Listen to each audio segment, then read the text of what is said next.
When we talk about avoidant individuals, we're talking about people who have learned, consciously or unconsciously, that closeness is dangerous. They have built their entire relational style on the idea that intimacy equals vulnerability and vulnerability equals risk. At first glance, it can look like they simply don't care or that they're cold and detached. But that's not the whole story. Underneath, there is often a deep fear of being engulfed, of losing control, of having their independence stripped away.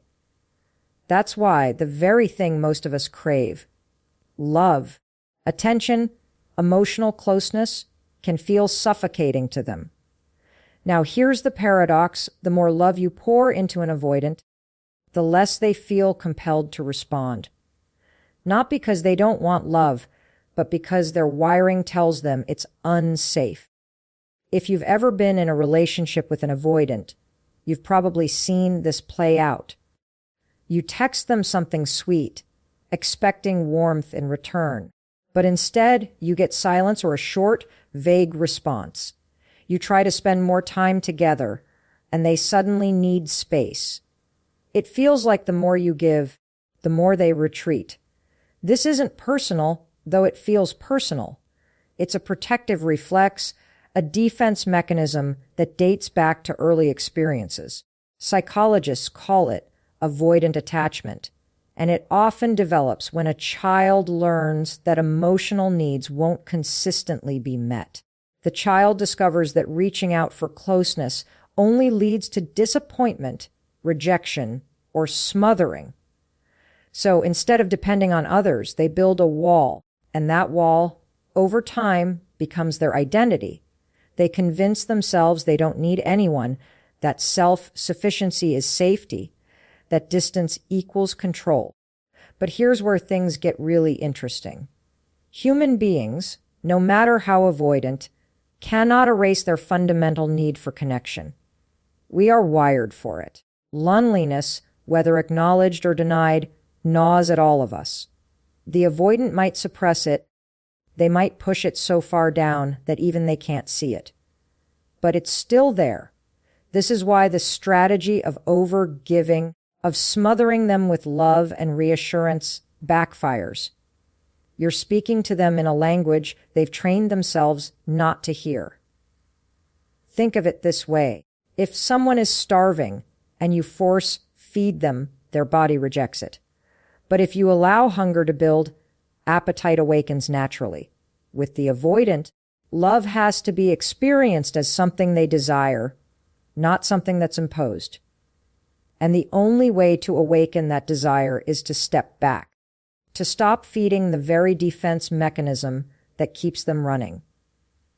What makes this so difficult is that if you're on the other side of the equation, your instinct is to do the opposite. You sense their withdrawal, so you chase. You feel them pulling away, so you pour in more love, more reassurance, more effort.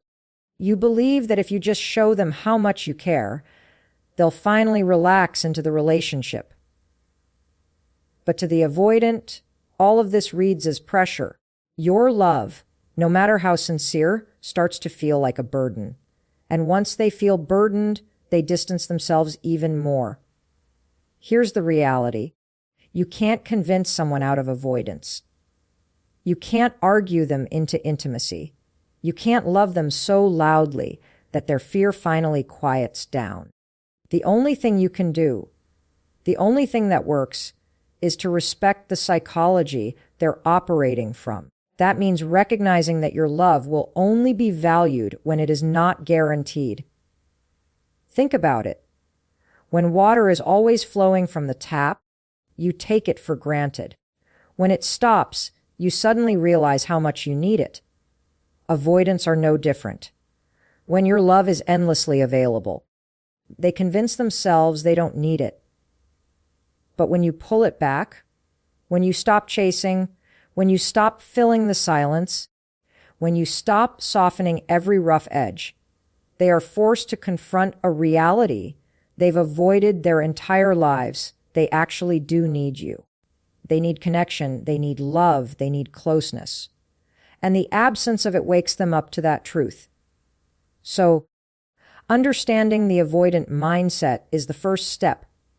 It's not about demonizing them, and it's not about blaming yourself. It's about seeing the pattern for what it is, a dance between pursuit and withdrawal.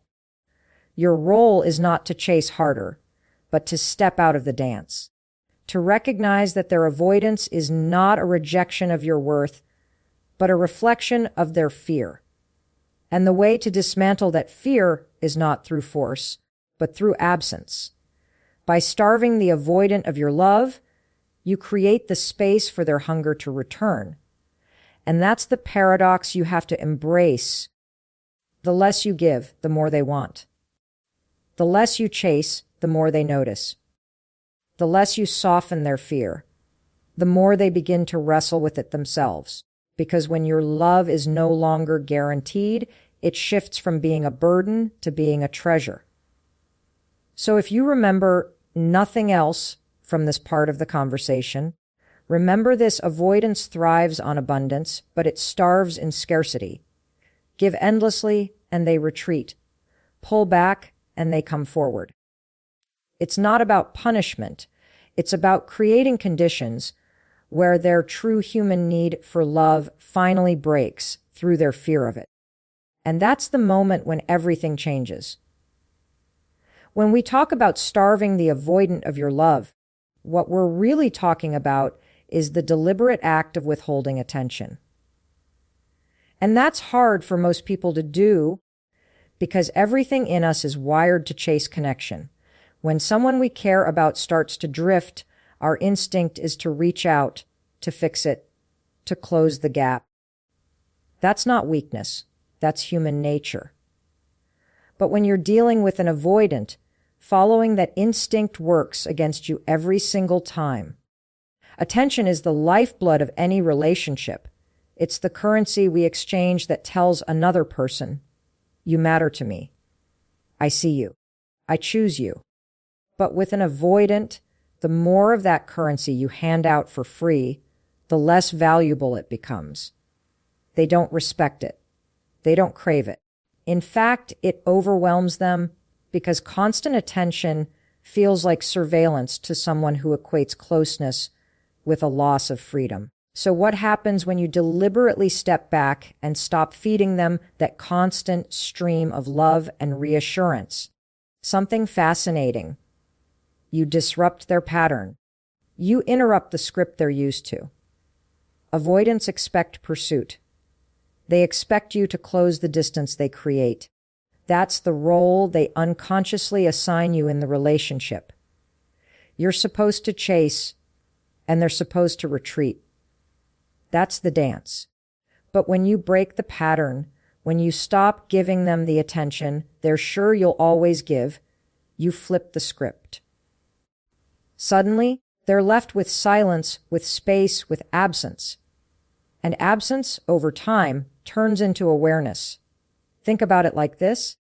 If someone is used to you calling them every morning, and one day you don't, they notice.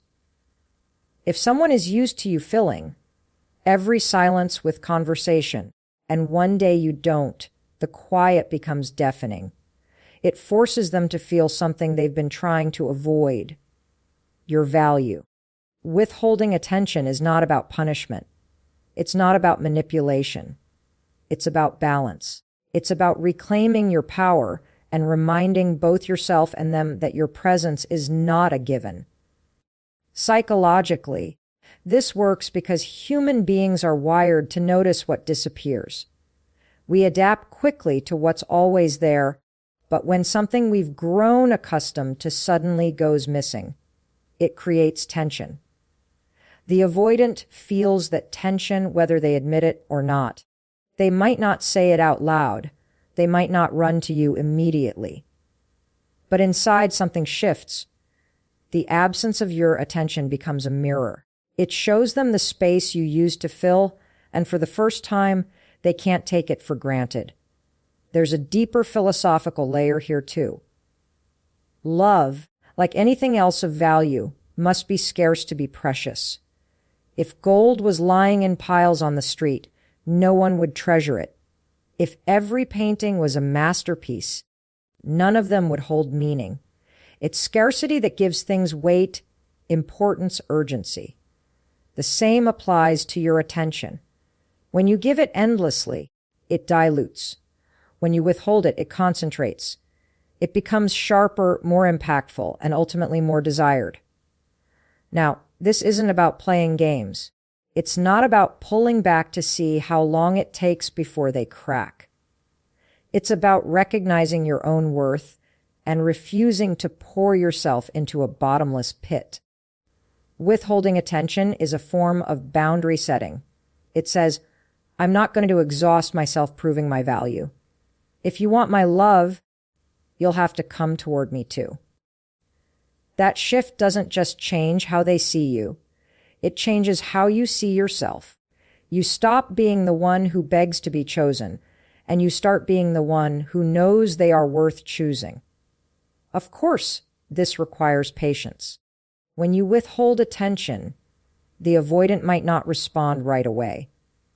They might double down on their distance, because that's their reflex. But over time, the silence works on them. The absence gnaws at them. They realize that what they thought they could live without is, in fact, something they want.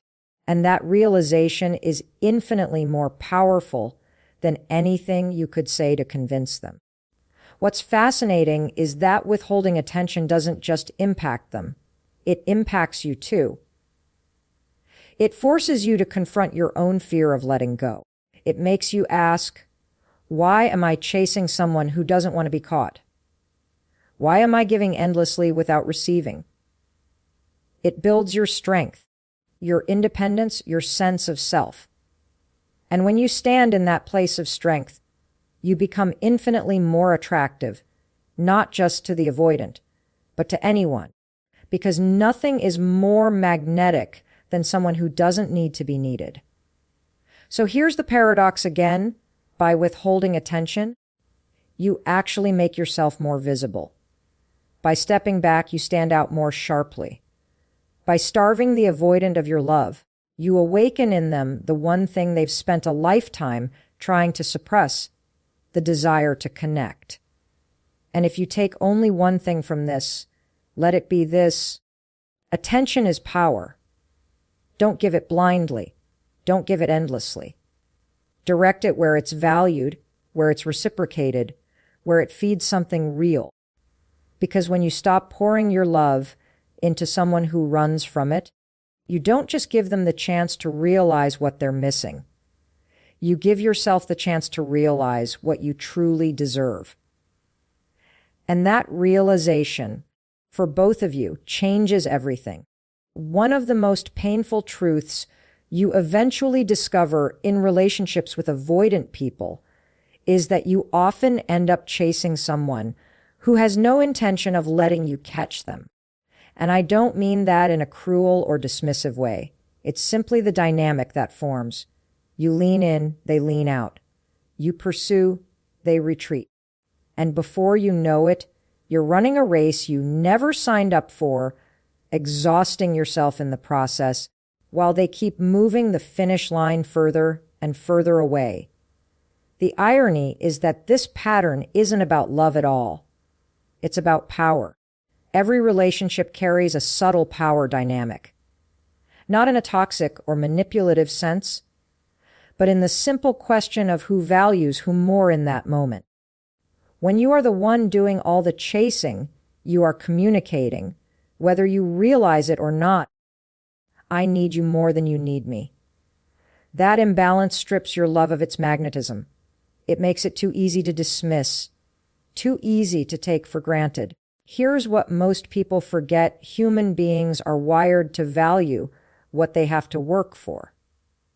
We treasure what we've earned, what we've fought for, what we've chased.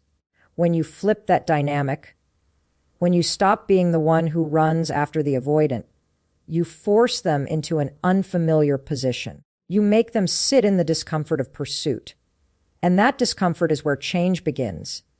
The chase dynamic is deeply rooted in psychology.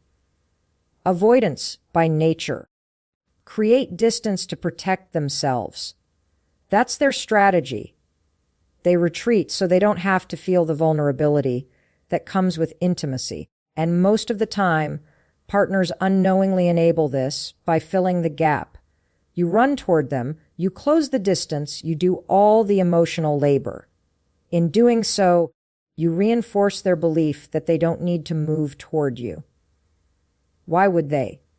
They already have everything they want: your love, your effort, your presence, without having to risk anything. But imagine what happens when you stop. Imagine what happens when you take a step back instead of forward. Suddenly, the avoidant has a choice they're not used to making. Do they let you drift away, or do they finally take a step toward you? That's the reversal. That's when the chase begins to shift. There's a deeper philosophical lesson here, too. Every dynamic in life balances itself eventually. If you lean too far into giving, the other person leans into taking. If you lean too far into pursuit, the other person leans into escape. By stepping back, by reversing the chase, you allow balance to return. You stop playing a game you can't win, and in doing so, you change the rules altogether. Now, this doesn't mean you play hard to get in some shallow way. It's not about pretending you don't care. It's about genuinely choosing not to pour yourself into someone who won't meet you halfway. It's about embodying the truth that your love is not an unlimited resource, and if they want it, they have to earn it. That subtle shift from proving your worth to standing in it is everything. The beauty of reversing the chase dynamic is that it creates space for authentic desire to surface. When you stop running toward them, the avoidant no longer has the luxury of hiding behind distance. If they want you, they'll feel it. If they miss you, they'll act on it. If they don't, then at least you've stopped wasting your energy on a one-sided pursuit. Either way, you win because you've reclaimed your power. And here's something else to remember: people don't change because you lecture them into it. They don't change because you beg, cry, or explain your worth. They change when their own experience forces them to confront a new reality. By stepping out of the chase, you create that reality. You give them the one thing they can't ignore: silence. And silence is louder than any speech, any argument, any declaration of love. But there's another layer here, one that matters just as much. Reversing the chase isn't just about them. It's about you. It's about breaking the habit of overgiving, of over-proving, of over-extending yourself. It's about standing still long enough to ask, why am I chasing someone who runs from me? What does it say about me that I'm willing to settle for crumbs? That's where the real transformation happens. Because once you've broken that pattern, you won't just shift the dynamic with them. You'll shift it in every relationship you ever have. And maybe that's the greatest gift of all. By reversing the chase, you stop teaching people that your love is cheap and infinite.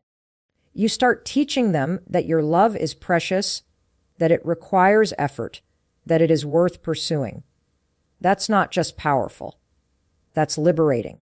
So if you want to change your dynamic with an avoidant, stop running after them. Stand still. Let the silence work for you. Let the distance speak for you. Because the moment you stop chasing is the moment they have to decide, are they going to step up or are they going to let you go? And either way, you will finally see the truth.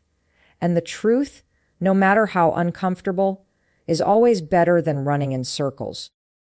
At the heart of everything we've talked about so far, understanding the avoidant, withholding attention, reversing the chase, there's one principle that ties it all together: self-respect.